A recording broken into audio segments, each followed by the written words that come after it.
नमस्कार, आप देख रहे हैं उदयपुर न्यूज। आपके साथ मैं हूं कृतिका चौबीसा। खबरों को विस्तार से जानेंगे। फिलहाल एक नजर दिन भर की तमाम बड़ी खबरों पर। गुर्जर समाज के युवक ने अंतर्जातीय विवाह कर हाईकोर्ट से मांगी पुलिस सुरक्षा। गोवर्धन विलास थाने के बाहर लगा आक्रोशित जैन समाज का जमावड़ा। महाराणा भोपाल चिकित्सालय में संविदा कर्मियों के लाखों रुपए डकार गया ठेकेदार। विभाग की चुप्पी ने खड़े किए आर्थिक दलाली के सवाल। मोदी की सभा को लेकर प्रशासन में असमंजस। भाजपा ने गांधी ग्राउंड में लिया तैयारियों का जायजा। और अंबा माता पुलिस ने अवैध बजरी ले जाते 4 डंपरों को किया जब्त। मालिकों पर लगा 4.5 लाख का जुर्माना।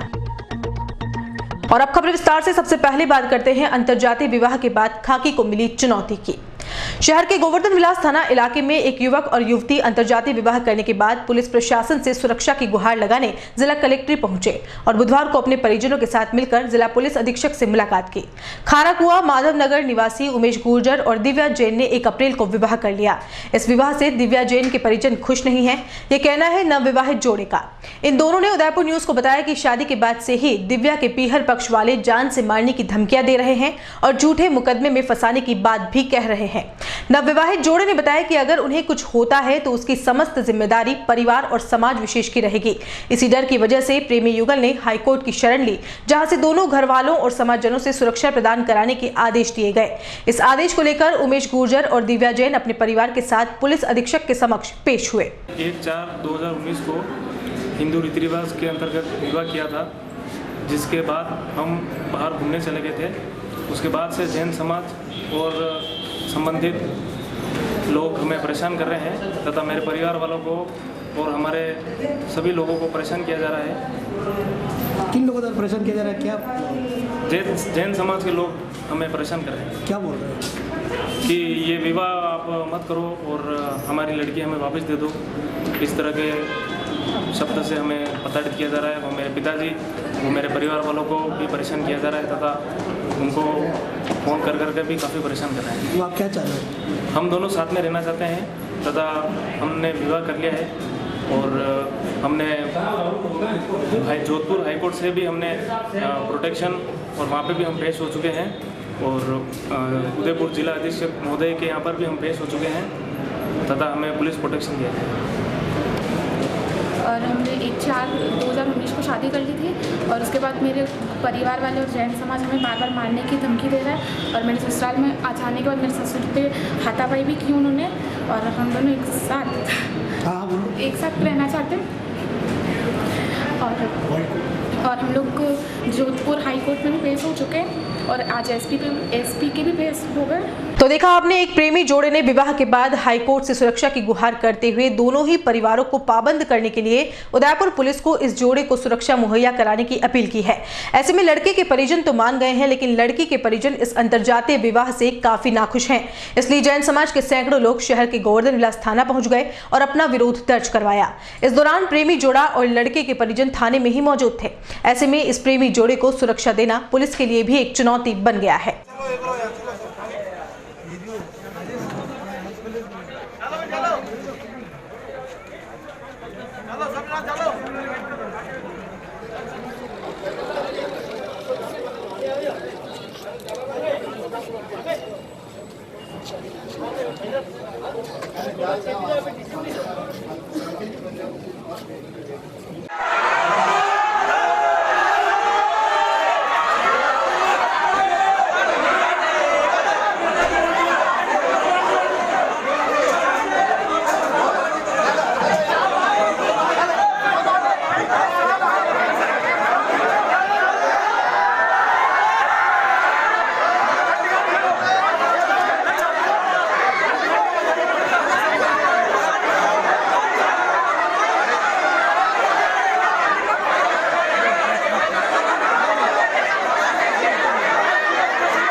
अंदर ये थाने में बैठे हैं, लड़की मेरी लड़की है दिव्या जैन, और ये जो इस लड़के के माँ बाप है ये मेरी बेटी से न मिलने दे रहे मुझे, और ज़बरदस्ती इसको लेके बहला फुसला कर ले गए।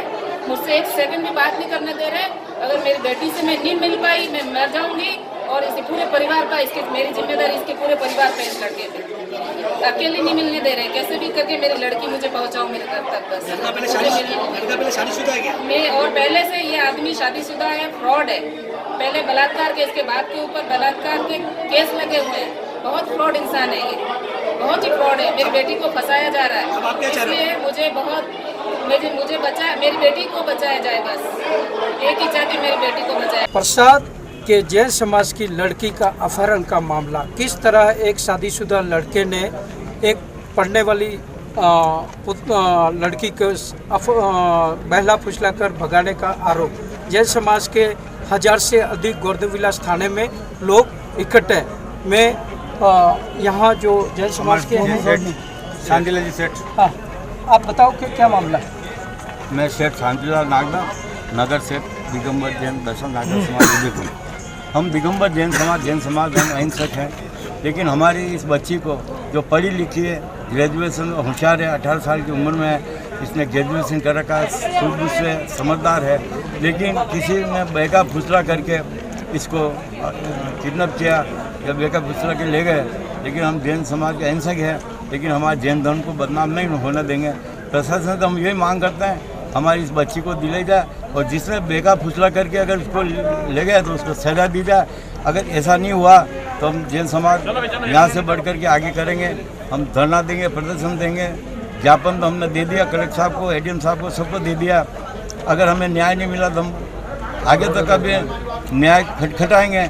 जैन समाज काफ़ी उत्तेजित है, एक जैन समाज के ऊपर दाग है, इस दाग को हटाएंगे। और हमारी ज़्यादा मैं नहीं कह कर ये कहूँगा, हमें भारी आक्रोश है। हमारा जैन धर्म बदनाम हो रहा है, और जैन धर्म में कभी ऐसे केस नहीं हुए। बच्चे को अगर फुसलाने के उपरांत, फुसलाने के बाद अगर प्रशासन उनकी सुनवाई नहीं करते, हमें सही न्याय नहीं देंगे, तो हम दिल्ली तक भी जा सकते हैं। अनशन को बैठ जाएंगे। ऐसा संभाग के सबसे बड़े महाराणा भोपाल चिकित्सालय में कमीशन खोर का बड़ा मामला सामने आया है। इस दलाली में कितनों के हाथ काले हैं यह तो पता लगा पाना मुश्किल होगा, लेकिन इस घोटाले की वजह से अस्पताल की करीब 142 संविदा कर्मियों को उनका हक नहीं मिल पाया है। ठेकेदार और प्रशासनिक अधिकारियों की मिलीभगत की वजह से इन गरीब संविदा कर्मियों को तीमारदारों से बख्शीश मांगनी पड़ती है, जो वह खुद नहीं चाहती। लेकिन पापी पेट का सवाल और परिवार को चलाना जब आंखों के सामने दिखता है तो इन्हें यह भी करना पड़ता है। पेश है हमारे सहयोगी अभिषेक जोशी की खास पेशकश। यह है महाराणा भोपाल चिकित्सालय, जहां पर चतुर्थ श्रेणी कर्मचारियों के स्थायीकरण की मांग वर्षों से उठती आई है, लेकिन विभाग और ठेकेदारों के आर्थिक मेलजोल के कारण आज तक वर्षों से काम कर रहे कर्मचारी अभी तक संविदा पर ही लगे हुए हैं। यहां तक तो ठीक है, लेकिन जो भी ठेकेदार यहां पर नियुक्त होता है वह मनमर्जी से संविदा कर्मियों को वेतन देता है, भले 2 महीने हो या 6 महीने, जब उसकी इच्छा होगी तभी वेतन देगा। जबकि विभाग तो हर महीने ठेकेदार के खाते में संविदा कर्मियों को दिया जाने वाला फंड जमा करा देता है। बावजूद इसके ठेकेदार हमेशा संविदा कर्मियों को परेशान करता है। इतना ही नहीं, प्रोविजनल फंड की अगर बात करें तो करीब 2 साल से संविदा कर्मियों को उनकी पीएफ राशि नहीं मिल पाई है। आइए सुनते हैं डरी सहमी लेकिन हिम्मत वाली संविदा कर्मियों की मजबूरी की कहानी उन्हीं की जुबानी। हमें 7 साल हो गए। किस तरह की समस्या आती है ठेकेदार से आपको? हमें तो ये समस्या आती है कि वक्त पे हमको पेमेंट नहीं मिलती है, और कोई त्यौहार होता है तब भी नहीं मिलती है, या कोई ऐसी समस्या होती है घर में मांगते हैं तब भी नहीं मिलती है। लगभग कितने समय से ये समस्या आपको झेलनी पड़ रही है? ये 2 सालों से। ठेकेदार को जब बात करते हो तो किस तरह का आश्वासन देता हो? आप अपने घर पे जाके बैठ जाओ, ज़्यादा पैसा चाहिए तो। अभी आपको कितने समय से तनख्वाह नहीं मिली है? 3 महीने हो गए। और प्रोविडेंट फंड आपको कितने समय से नहीं मिला है? 2 साल हो गए। 600 रुपये डाल रखे हैं। आपने कभी प्रोविडेंट फंड ऑफिस जाके देखा कि? हाँ, देखा है हमने, हमको पीएफ के नंबर दिए थे, हम गए थे, देखा, वहाँ पे 600 रुपये ही मिले और कुछ भी नहीं मिला वहाँ पे। डबल भी करते हैं, चलो भाई 2 पैसे हमारे बनेंगे, तो वो भी नहीं है हमारे टाइम से। उसमें भी से भी है ना 400-500 रुपये कम डालते हैं लोग। और अगर हम यहाँ पे किसी का पेशेंट का काम करते हैं तो वो लोग आगे चल के खुश होकर हमको कुछ देते हैं, तो प्रशासन हमको दबाती है कि इनको थाने में दे देंगे हम। तो 10-20 रुपये के लिए भी थाने में देते हो तो हम तैयार है थाने में जाने के लिए। हमारी भाई जी, उसको 6 महीने हो गए, उसको पेमेंट नहीं मिला। वो रो रही थी, कल भी रोई है वो। क्या नाम है? मीना नाम है उसका। मीना मीना नाम है उसका, और वो उसके बच्चों की कसम खाने को तैयार, और उसको ये लोग यूँ कह रहे कि हमने तेरा पैसा दे दिया, और वो रो रही थी वो कि मेरे तीनों बच्चों की कसम खा जाओ, मैं मेरे को 1 रुपया नहीं दिया, 6 महीने हो गए। आपने अपनी ये समस्या अपने अध्यक्ष को बताई थी? जी नहीं, आपके ठेकेदार का ऊपर नाम? उनको बताई थी हमारे ओसवाल मैडम को। आपके अभी वर्तमान में ठेकेदार कौन है? दीप सिंह जी। वो आके आपसे किसी प्रकार की बात करते हैं या कोई नहीं, ऐसी हमने तो उनको धमकी, देखा ही नहीं। कभी धमकी वगैरह ऐसा कुछ देते उन्होंने हैं? तो ये धमकी दी लास्ट की कि पेप तो मैं 1 रुपया दूंगा नहीं, और तनख्वाह मैं दूंगा नहीं, ये लास्ट की मार्च की। और मार्च में हमने इतना काम किया है तो हमारा पैसा अच्छा भी बन सकता है, फुल पेमेंट बन सकती है, पर मतलब ही नहीं है, मना कर जाके खा जाएंगे हम पैसे। ऐसा सुनने में आता है कि आप लोग महीने में 2 या 3, सप्ताह में 2 या 3 दिन काम करते हैं, तो इस बारे में आपका क्या कहना है? जी नहीं, अगर हमारा इंचार्ज अगर कह देता है कि हमारी भाई नहीं है ये 3 दिन ही काम किया 1 महीने में, तो हम उसका दंड भुगतने को भी तैयार है। पर हमारे देखे जाए हमारे सारे रजिस्टर खोल के हमारी हाजिरी कम पूरी 30 ही दिन की भर्ती है। आप यहाँ पर कितने सालों से काम कर रहे हैं? मैं 6 साल हो गए। 6 सालों में ऐसा कोई समय आया जिसमें आपको समय पर तनख्वाह मिली हो? नहीं, अभी तक तो कहीं भी नहीं मिली है। लगभग जो तनख्वाह मिलती है वो कितने टाइम में आपको मिलती है? तनख्वाह तो वही 2 महीने 3 महीने में देते हैं। अभी भी हमें 3-3 महीने सैलरी के चढ़ चुके हैं हमारे। जब आपको तनख्वाह नहीं मिलती है तो घर में किस प्रकार की समस्या का सामना करना पड़ता है? समस्या तो बहुत तरह की आती है, घर पे जवाब देना भी भारी पड़ता है, पर अब ये तो कुछ देते नहीं है, और बोलते हैं तो कहते हैं घर पे बैठ जाओ। हमने यहाँ पे तो 10 आपको 20 रुपये रोका ही नहीं मांगते है। हैं तो थाने में बिठाते हैं। इधर से मैडम भी परेशान करते हैं, स्टाफ भी हमारे को सब कहता है कि ऐसा है, तो हमने थोड़ी रोक रखा, आप घर पे जाके बैठो। और किस प्रकार की सुविधाएं आपको मुहैया कराई जाती है या किसी प्रकार की समस्या प्रशासन की तरफ से सामने आती है?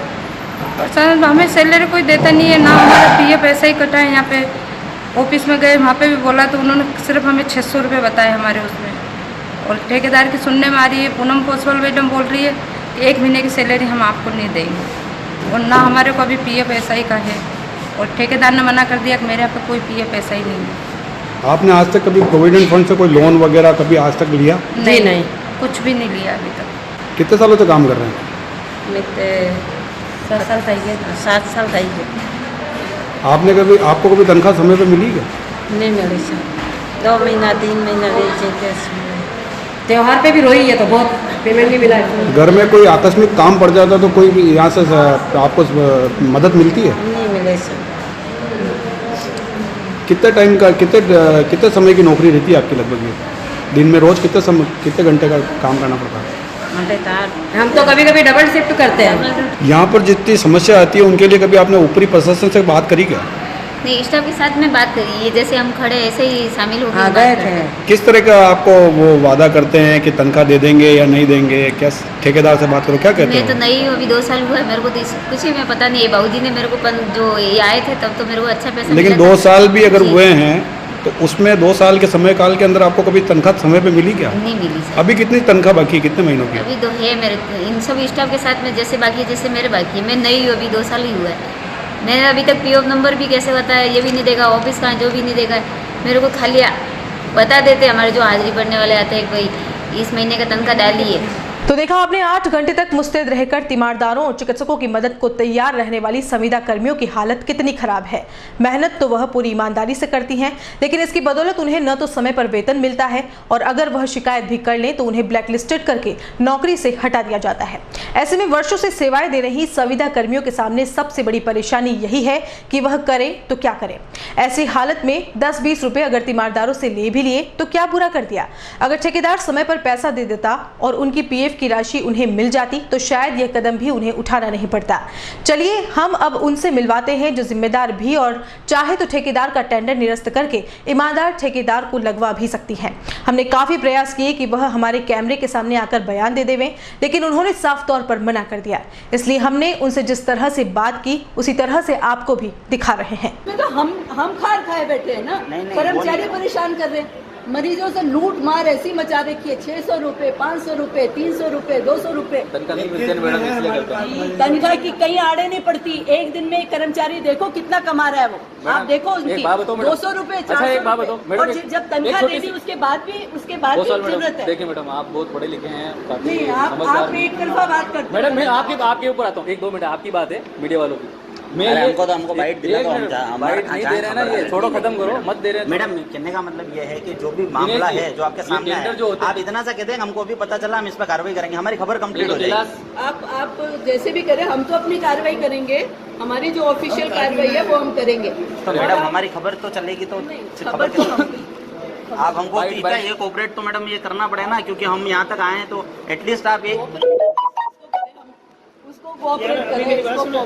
ये मीडिया वाला चक्कर आ रही है ना आपके। मैडम जब आपकी तरफ से सारी बात कर दी है मैंने आपको, आप सिर्फ ये वाली चीज़ का एश्योरेंस ले रहे हैं, ये एश्योरेंस हम दे रहे हैं जब इसका ये ठेका छोड़ के जाएगा सारे कर्मचारियों का। तो मैडम यही तो कहना है, हम नहीं कहेंगे। चलिए अब आपको मिलवाते हैं पन्नाधाय जनाना चिकित्सालय उदयपुर के यूनियन अध्यक्ष प्रकाश चंद्र जैन से, जो लंबे समय से संविदा कर्मियों के हक के लिए लड़ तो रहे हैं लेकिन आज तक सफल नहीं हो पाए हैं।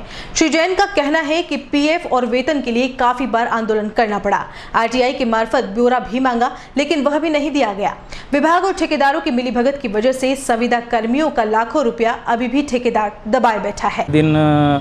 प्रोविडेंट फंड और तनख्वाह के नाम पे हड़तालें भी की, सारे सब कुछ किया, लेकिन ना तो प्रशासन के कान में जू रेंगती है और ना ही ठेकेदार के कान में। अगर ठेकेदार से भी बात करने जाते हैं और अगर प्रशासन से भी बात करते हैं तो ब्लैक लिस्ट करने की और संविदा कर्मचारियों को निकालने की धमकी दी जाती है। और जब प्रशासन अधिकारियों को पता है कि ठेकेदार प्रोविडेंट फंड जमा नहीं करवा रहा है, फिर भी उसके बिल बाकायदा पास हो रहे हैं और आज दिनांक तक बिल पास हो रहे हैं। और जब तक 4 दिन से मैं रिटर्न वापस इनको प्रेशराइज़ कर रहा हूँ लगातार जाकर हॉस्पिटल में, तब जाके उसने तनख्वाह दी है। इनको प्रोविडेंट फंड लेने के लिए, वहाँ तनख्वाह और वेतन लेने के लिए समय पे हड़ताल करनी पड़ती है या फिर किसी नेता का सहारा लेना पड़ता है, तो ऐसा क्यों? और जब जाके मैडम पूनम पोसवाल से भी बात की हमने, जाके मधु मैडम से भी बात की, लेकिन वो भी कोई सत्य जवाब देने के लिए तैयार नहीं है। और दीप सिंह ठेकेदार से बात की है तो वो तो यूँ कह रहे हैं कि आपको जो करना है वो कर लो, ना तो तनख्वाह है ना प्रोविडेंट फंड है। अभी किस तरह की जो बात है वो संविदा कर्मियों को कही जा रही है? संविदा कर्मचारी अभी गए थे उनकी सैलरी लेने के लिए, तो खाली सैलरी जमा हो रही है, उसमें से भी उनको 2 या 3 दिन की सैलरी काट के दे देते हैं ये लोग। उसके बाद में प्रोविडेंट फंड के नाम पे कभी किसी के महीने में 300 रुपये जमा होते हैं, कभी 400 रुपये, जबकि उनका प्रत्येक मंथली 600 रुपया तो कर्मचारी का, वहाँ 600 रुपया ठेकेदार द्वारा जमा कराया जाना चाहिए, यानी पर मंथली एक कर्मचारी का 1200 रुपये जमा होना चाहिए। लेकिन ये लोग कभी 200 रुपये महीने डालते, कभी 250 रुपये डालते, इस तरीके से चल रहा है। कितने समय से प्रोविडेंट फंड नहीं आया? तकरीबन 2 साल से यही समस्या है और मैंने 2017 और 2018 में तकरीबन मैंने 18 बार हड़ताल की है, लेकिन उन हड़तालों का भी कोई रिजल्ट नहीं निकला। कितने संविदा कर्मी लगे हुए हैं अभी? जी, वहाँ पर टोटल 112 वार्ड आया स्वीपर हैं और 30 स्वीपर हैं और 112 वार्ड आया ये सारे हैं। कुल मिला के कितने होते हैं? 142 कर्मचारी हैं, 142 कर्मचारी हैं। और बुलेटिन में अभी वक्त है एक छोटे से ब्रेक का, कहीं मत जाइएगा। ब्रेक के बाद भी इस घोटाले के आगे का खुलासा हम करेंगे।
ऑफिस, डोमेस्टिक, मॉल्डेड जैसे सभी प्रकार के स्टील और वुडन फर्नीचर के निर्माता और विक्रेता। Poonam furniture, Supreme, Godrej, Spacewood, Cello और गिगेन फर्नीचर के साथ रिफ्रेश मैट्रेसेस की शानदार श्रृंखला।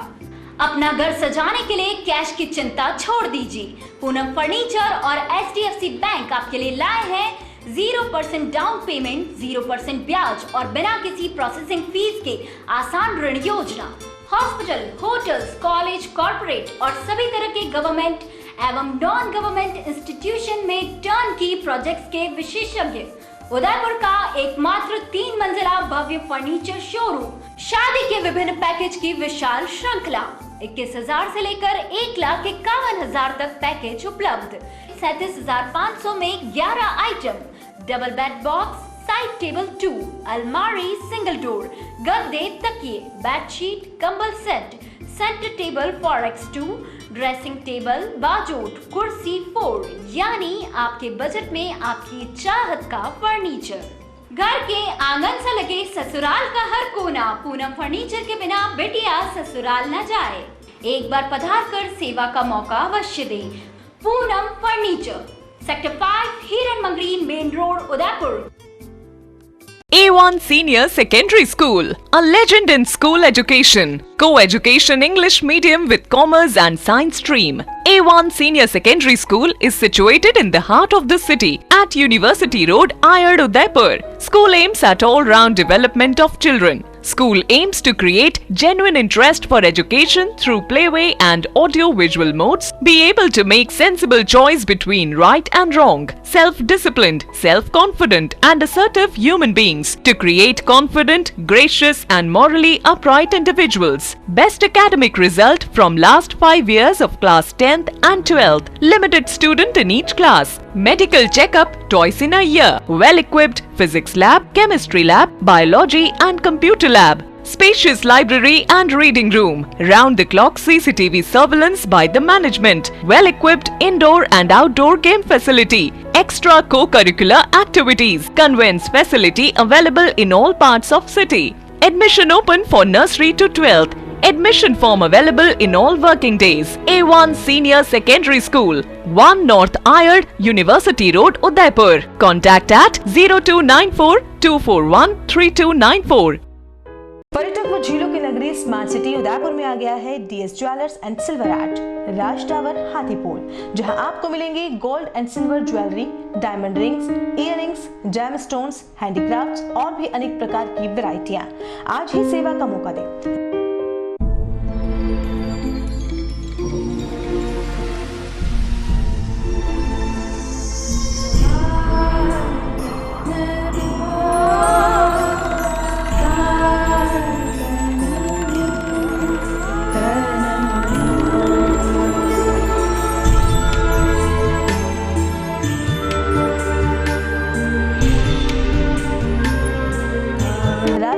Hathipol, main road, Udaipur. Mobile number 9928272543, 9783331088। Primary education से ग्रेजुएशन तक एक ही संस्थान से हासिल कीजिए शिक्षा। साथ ही BA, B.Ed और BCA की डिग्री कोर्स भी आप यहां से कर सकते हैं।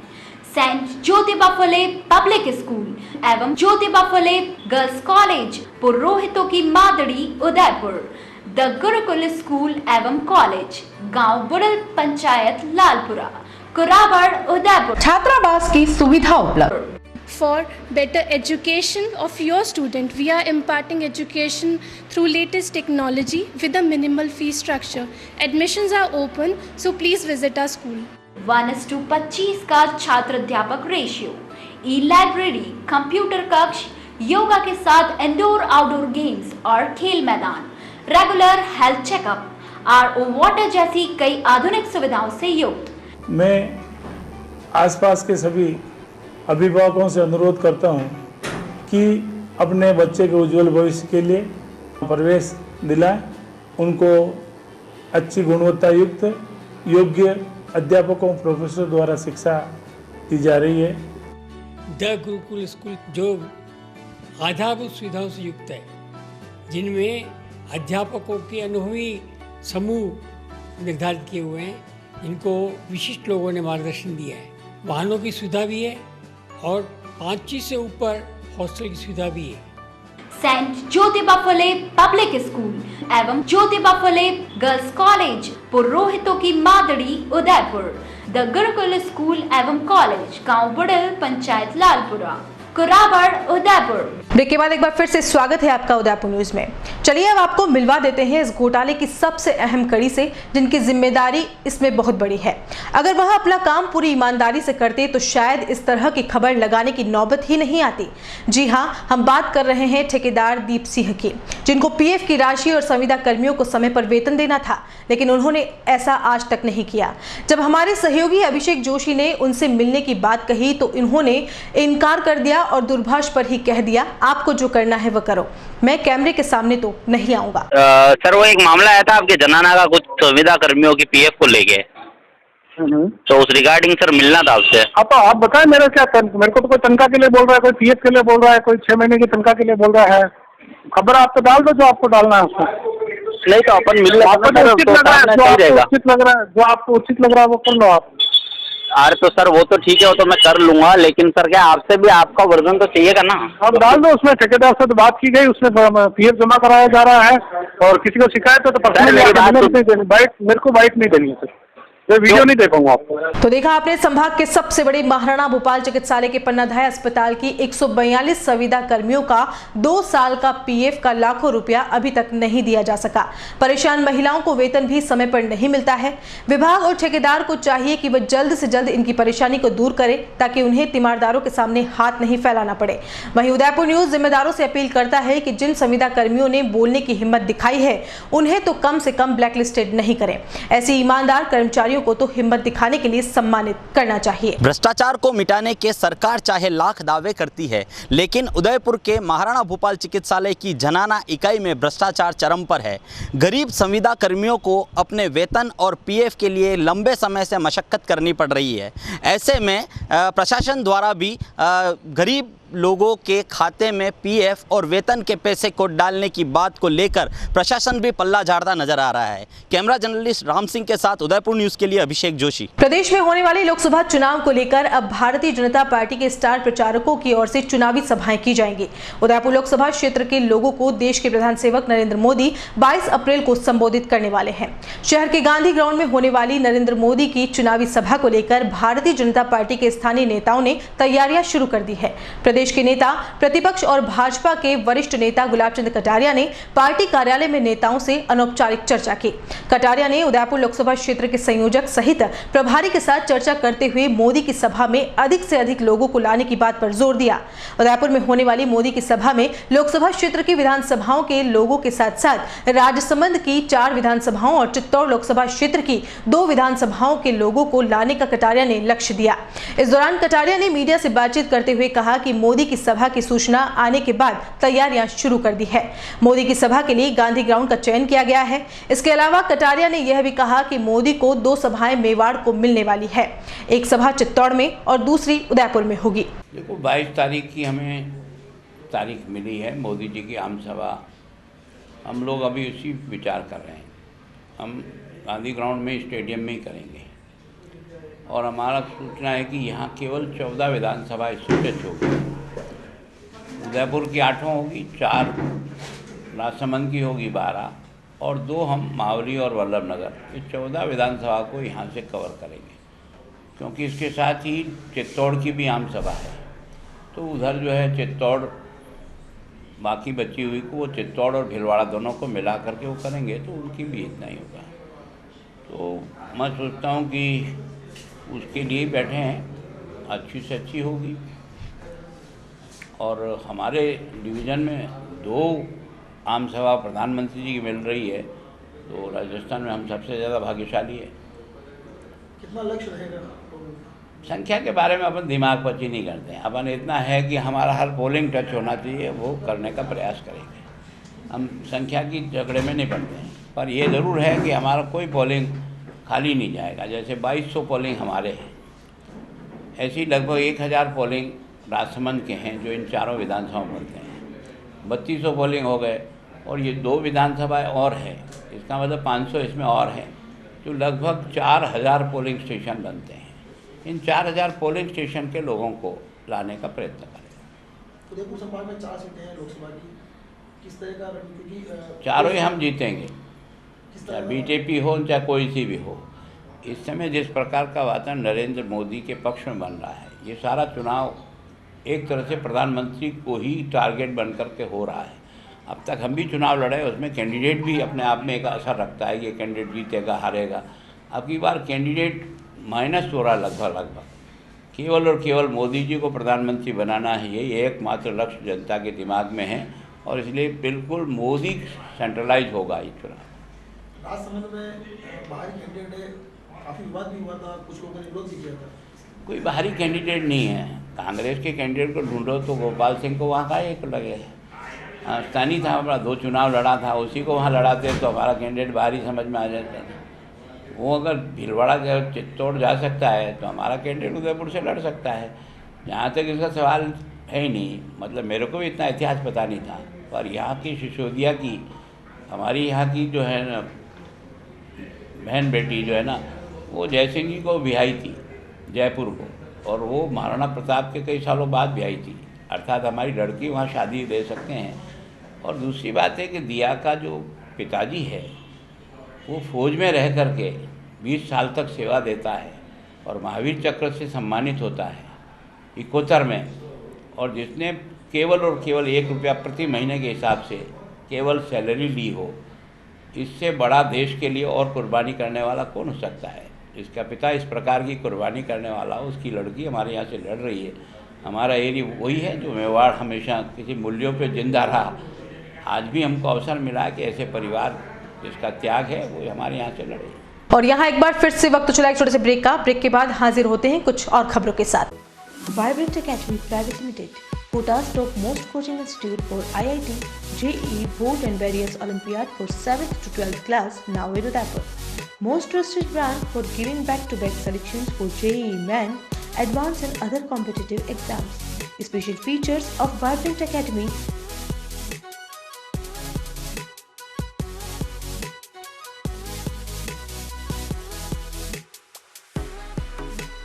Biggest scholarship program, Spark, for class 6 to 9. Distinctive keys of Vibrant.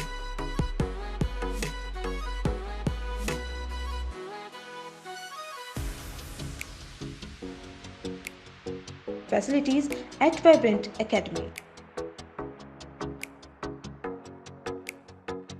For more information, contact 0294 241 3090.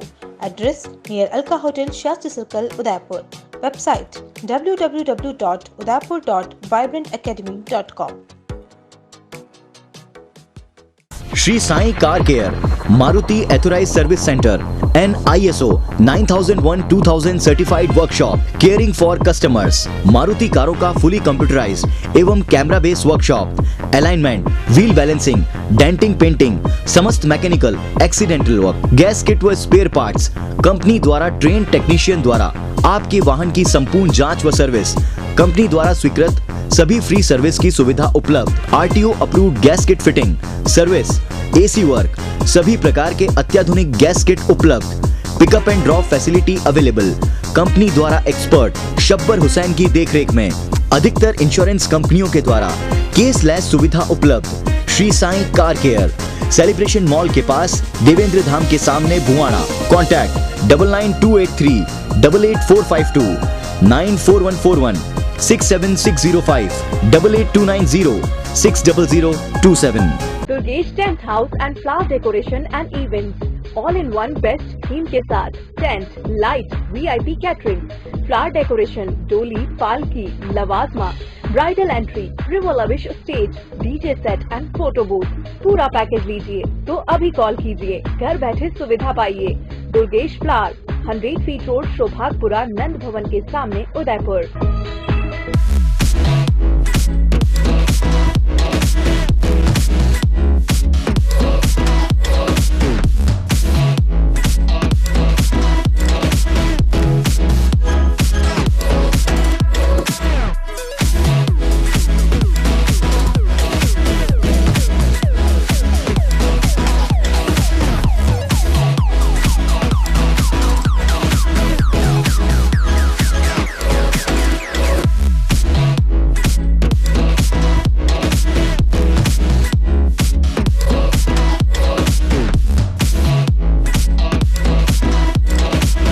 Operator Durgesh Maval. Mobile 9929997672 9588913193।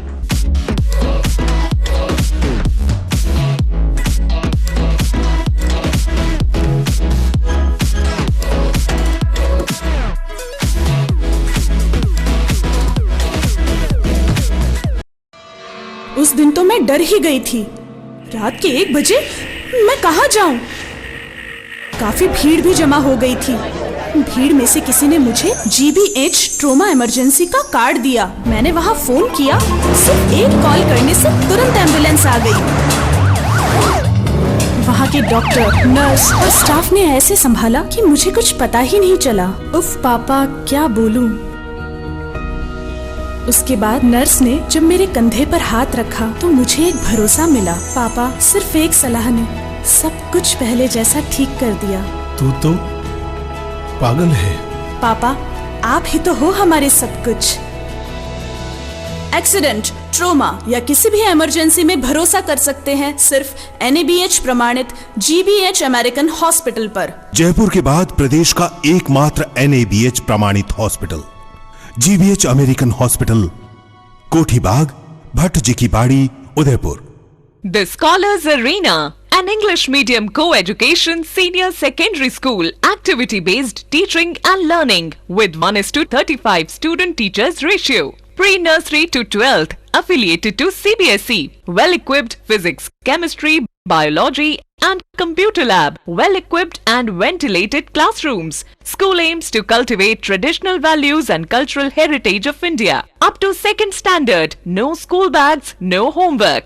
Air-conditioned pre-nursery and nursery classrooms. Special general knowledge empowerment program, enabling child to speak fluent English. Ensure the best English speaking environment. Complete monitoring with CCTV. Well-equipped indoor and outdoor game facility. Extra co-curricular activities. School also ensure full security while pick and drop your child. The Scholars Arena English Medium Senior Secondary School near IOC Petrol Pump, Savina Bypass, Sector 9, Hiran Magri, Udaipur. Our second branch, the Scholars Arena English Medium School, 29 New Swaminagar, 100 Feet Road, Tekri Madadi Link Road, Udaipur. Break के बाद एक बार फिर से आपका स्वागत है। Punjab National bank अपने स्थापना के 125वें वर्ष में प्रवेश करने जा रहा है। इस मौके पर साल भर कई कार्यक्रम आयोजित किए जा रहे हैं। इसी कड़ी में ग्राहक सम्मेलन, रक्तदान शिविर, CSR गतिविधियां, वृक्षारोपण और ऋण कैंप आयोजित किए जाएंगे। 12 अप्रैल को UCCI सभागार में समारोह आयोजित होगा। इसमें पुराने ग्राहकों को सम्मानित किया जाएगा। वहीं कई रंगारंग सांस्कृतिक कार्यक्रमों की प्रस्तुति होगी। शुक्रवार को इस कार्यक्रम को लेकर रेती स्टैंड स्थित पंजाब नेशनल बैंक रीजनल कार्यालय में बैठक का आयोजन किया गया। मैं आपको ये सूचित करना चाह रहा हूँ कि पंजाब नेशनल बैंक 125वां फाउंडेशन डे अपना सेलिब्रेट करना जा रहा है 12 अप्रैल 2019 को। और इस अवसर पर हम लोगों ने बहुत सारी एक्टिविटीज़ रखी हैं, जैसे CSR एक्टिविटी है, हेल्थ चेकअप है, और सारी ब्रांचेस के अंदर हम जो पुराने कस्टमर्स हैं उनको सम्मानित करने जा रहे हैं। और शाम के वक्त हमने UCIC चैम्बर में एक भव्य प्रोग्राम रखा है, जिसमें हम 10 लोगों को जो हमारे पुराने कस्टमर्स हैं उनको सम्मानित करने जा रहे हैं। और अपना जो स्टाफ एंड जो अदर कस्टमर्स को हमने बुलाया है उसमें हमने कल्चरल एक्टिविटीज़ रखी हैं और भी सम्मान के अलग प्रोग्राम हमने दूसरे सेंटर्स पे भी रखे हैं। एक हमारे सर्कल के अंदर झालरा पाटन के अंदर RCT and farmer training centre है, वहाँ पर भी हमने काफ़ी सारी एक्टिविटीज़, सोशल एक्टिविटीज़ रखी हुई हैं। प्लांटेशन है और CSR एक्टिविटीज़ वहाँ पर लाडली वाली स्कीम में हम कुछ विद्यार्थी हैं उनको अडॉप्टेड विलेज के अंदर उसके भी हम उनको विद्यार्थियों को किट्स दे रहे हैं। तो इस तरीके की हमारी ये एक्टिविटीज़ पूरी साल चलेंगी। तो डिफरेंट मंथ में हम कुछ एक्टिविटीज़ करते रहेंगे और इस प्रोग्राम के लिए मैं अपने सभी कस्टमर्स को और अपने स्टाफ को बहुत बहुत शुभकामनाएं देता हूँ। आखिरकार सेंट ग्रेगोरियस स्कूल के बच्चों के पेरेंट्स की मांग कुछ हद तक मान ही ली है। अब स्कूल में पढ़ने वाले हर स्टूडेंट्स के सालाना फीस में से 2100 से 2500 रुपए कम होंगे। इस रियायत से स्कूल पर करीब 60 लाख रुपए का भार पड़ेगा। पिछले कुछ दिनों पूर्व स्कूल में बिना किसी सूचना के फीस वृद्धि कर दी थी, जिसके बाद स्कूल में पेरेंट्स बड़ी संख्या में एकत्रित हो गए और स्कूल प्रशासन के खिलाफ जमकर नारेबाजी की। इस मामले को लेकर काफी देर तक हंगामा भी हुआ। अभिभावकों का कहना था कि जहां सरकार के आदेश हैं कि विद्यालय 10 माह की ही फीस ले सकता है, ऐसे स्कूल ने पेरेंट्स को बिना सूचना दिए ही फीस में बढ़ोतरी कर दी है। इसके बाद अभिभावकों ने शिक्षा विभाग और जिला प्रशासन को भी इस मामले से अवगत कराया। उसके बाद स्कूल पेरेंट्स और प्रशासन की मीटिंग हुई, जिसमें निस्तारण निकाला गया कि कितनी राशि काटनी है। जैसा कि जो इस सत्र शुरू हुआ वर्ष 2019, उसके तहत 4 तारीख से सेशन शुरू हुआ सेंट ग्रेगोरियस स्कूल का। वहाँ से जब उसी दिन बच्चों को जब फीस चार्ट दिया गया तो उस फीस चार्ट को देख के सभी अभिभावक हतपत रह गए कि पिछली बार क्या होता था कि 12 महीनों की फीस ली जाती थी इनके द्वारा, और इस बार इन्होंने ये कर दिया कि जो गाइडलाइन है उसके तहत इन्होंने 12 महीनों की फीस जो है 12 महीनों की फीस नहीं ली जाकर वो 9 महीने में कन्वर्ट करती। तो 9 महीने में जो राशि सपोज करो 100 रुपये लिए जाते थे, अगर वो 9 महीने में डाले गए तो अपेक्षा करें तो राशि बढ़कर 50% राशि 1 महीने की बढ़ गई। तो इसको लेकर अभिभावकों में काफ़ी रोष था और 5 तारीख को समस्त अभिभावक जो संघ है वहाँ पे बना हुआ है वो सब इकट्ठे हुए और वहाँ के मैनेजमेंट कमेटी के साथ वहाँ पे उनका घेराव किया गया, प्रदर्शन किया गया और उनको मजबूर किया गया कि कम से कम उन्होंने 5 सदस्यीय कमेटी अभिभावकों की बनाई और 5 सदस्यीय कमेटी को वार्ता के लिए बुलाया तो फीस के ऊपर निर्धारण करने के लिए इसका क्या निर्णय किया जाता है। इसी के तहत 5 तारीख को मैनेजमेंट कमेटी के साथ में मैं था, हमारे प्रवीण जी खंडेलवाल जी थे, रितेश जी जैन थे, कमलेश जी थे, बिंदु जी थे, रजविंदर जी थे, 5 सदस्यीय कमेटी के साथ उनके साथ चर्चा हुई। पहले तो वो मीटिंग में किसी भी तरह की वो रियायत देने के पक्ष में नहीं थे। भाई हमारी जो फीस है वो दूसरे स्कूलों से कंपैरिजन ये कम है नहीं है, फिर भी अभिभावक संघ की जो कमेटी है उनके द्वारा प्रेशर मेंटेन और दबाव बनाया गया और उनको कहा गया खुले तौर से अगर आप हमें रियायत नहीं दिए गए तो स्कूल के बाहर धरने पर हमें समस्त अभिभावकों को यहाँ धरने पे बैठना पड़ेगा, कलेक्टर पे बैठना पड़ेगा, मार्च करना पड़ेगा, जिस हद तक जाना पड़े हम जाएंगे, चाहे न्यायालय में जाना पड़ेगा हमें। तो इसके लिए उन्होंने कमेटी का पुनर्विचार का हमें आश्वासन दिया और मंगलवार को वापस हमें वार्ता के लिए बुलाया। तो कल उन्होंने अपनी तरफ से एक हमें सुझाव दिया कि पर स्टूडेंट सालाना हम 1200 से 1800 रुपये की कटौती का प्रस्ताव दिया, जो हमें नाकाफ़ी लगी और हमने इसको और बढ़ाने का निवेदन किया। तो उन्होंने अंततः 2200 रुपये से लगाकर 2600 रुपये तक पर स्टूडेंट सालाना फीस में रियायत देने का हमें आश्वासन दिया और ये आश्वासन हमें लिखित रूप में भी देने को तैयार हो गए। उसके बाद में हमने सेंट ग्रेगोरियस के समस्त अभिभावकों से स्कूल के बाहर जो इंतजार करते उनसे चर्चा की, जिसमें 2 मत ऊपर के आए थे। बहुत को कहा था कि 2600 रुपये जो रियायत है वो ठीक है, बहुत ने कहा कि 2600 रुपये थे पर्याप्त नहीं है, इसके तहत हम उनसे आगे और चर्चा करेंगे। इसी दरमियान हमारा कल कलेक्टर साहब और डिप्टी डायरेक्टर जो है भरती मेहता, उनको भी हमने ज्ञापन दिया है और उन्होंने एक कमेटी का गठन किया है कि वो फीस का निर्धारण करेगी।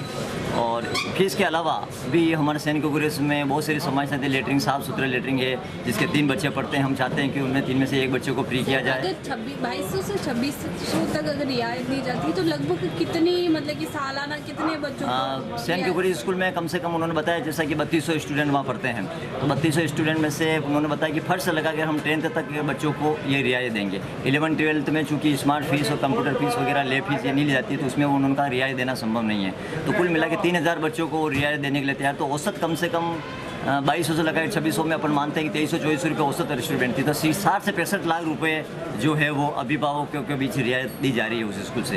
ये मोटे मोटे तौर पर ये है। तो दूसरे स्कूल जो शहर के दूसरे निजी स्कूल हैं उनमें भी मतलब फीस को लेके कई हंगामे हुए हैं। अभी हाल ही में रोकवुड स्कूल में भी इस बात को फीस को लेकर हंगामा। क्या लगता है आपको दूसरे स्कूल वालों को भी इस तरीके से कोई कदम उठाना चाहिए? निश्चित ही हर स्कूल में भी एक अभिभावक संघ और कमेटी बननी चाहिए और हर अभिभावक को, ये सेंट ग्रेगोरियस स्कूल अकेला का मामला नहीं, ये पूरे शहर का, पूरे संभाग का और पूरे राज्य स्तर का मामला है। हम चाहते हैं कि ये समाधान सिर्फ एक स्कूल तक सीमित नहीं रहे, शहर के सभी अभिभावक इसमें सम्मिलित हो इस अभियान में और हर स्कूल में इसका प्रेशर पड़ना चाहिए। क्योंकि सेंट ग्रेगोरियस में कमेटी बनी हुई है, ग्रुप बने हुए हैं, तो सब अभिभावक एक हो जाते हैं, एक साथ ग्रुप बने। पर ये मामला न कि सेंट ग्रेगोरियस का है कि शहर के सभी स्कूलों के मैनेजमेंट को ये समझना चाहिए कि वो सभी स्टूडेंट को इसमें रियायत देगा जो फीस बढ़ाई गई है।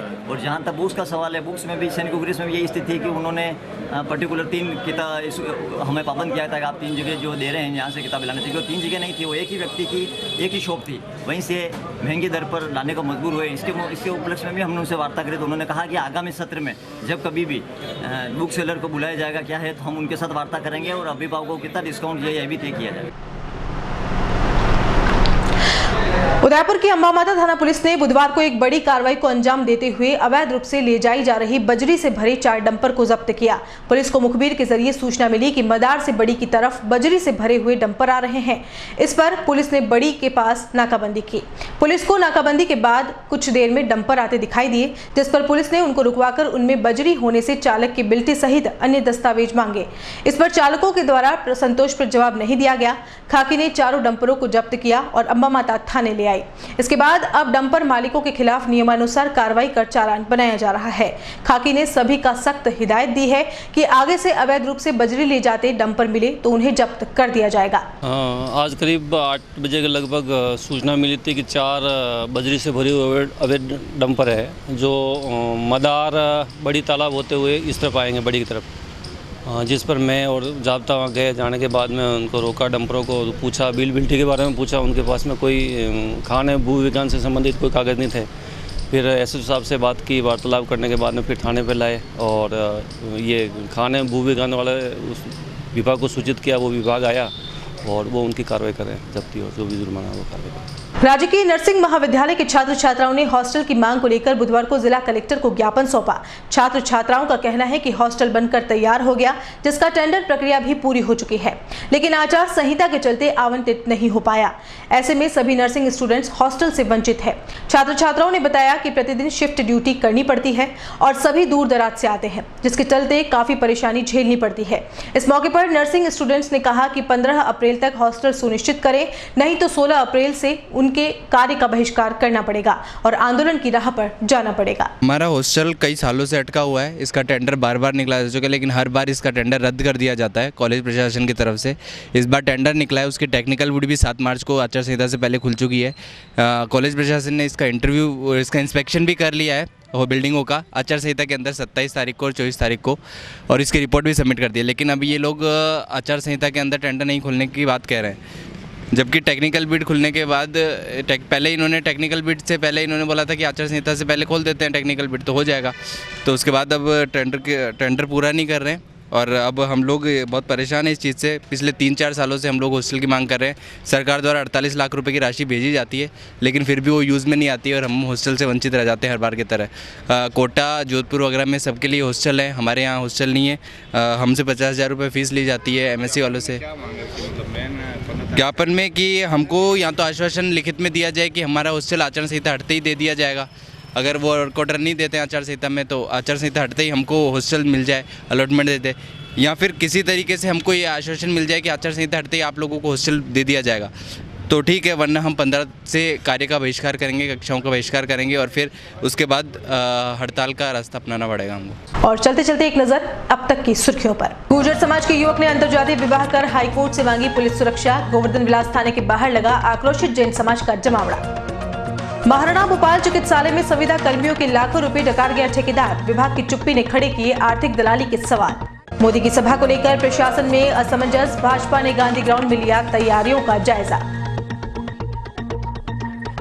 और अंबा माता पुलिस ने अवैध बजरी ले जाते 4 डंपरों को किया जब्त। मालिकों पर लगा 4.5 लाख का जुर्माना।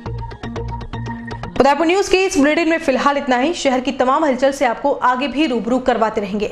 फिलहाल इजाजत दीजिए कृतिका चौबीसा को और खबरों के लिए देखते रहिए उदयपुर न्यूज। नमस्कार।